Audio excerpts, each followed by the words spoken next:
in previous years, the entry blank typically stated that a driver had an obligation to look at a facility, examine it, and make sure that it was safe, that he had that obligation as a driver.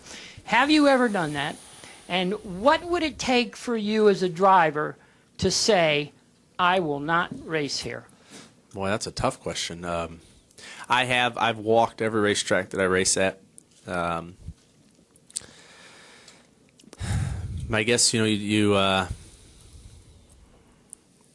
and let me say this, that I feel like NASCAR and ISC and Dover and Bruton and all these people have done everything in their power to make this sport as safe as it can be, and I am very grateful for that. I know that this sport was not as safe as it is now 10 years ago or 20 years ago. So if I thought that someone was neglecting some item that they could address and they weren't, out of negligence or cost savings or something like that, what I would do is I would go talk to Mike Helton or I would go talk to NASCAR. But very few times have I gone to them and said, hey, I'm concerned about this or that. I think that they seem to be ahead of the curve on almost everything.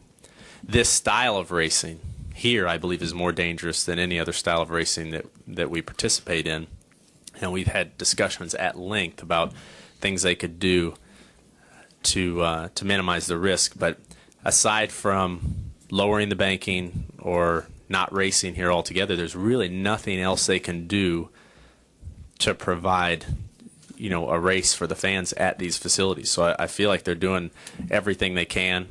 And I do believe that, as weird as the two-car racing is, I believe it is in the end, it is safer than one big pack. And that's not because there'll be less wrecks or anything like that. It's because when there is a wreck, there will be less cars to run into you. It is my belief that the biggest risk we face at these tracks is a car being on its side or on its top and getting hit by another car. I believe that the idea and the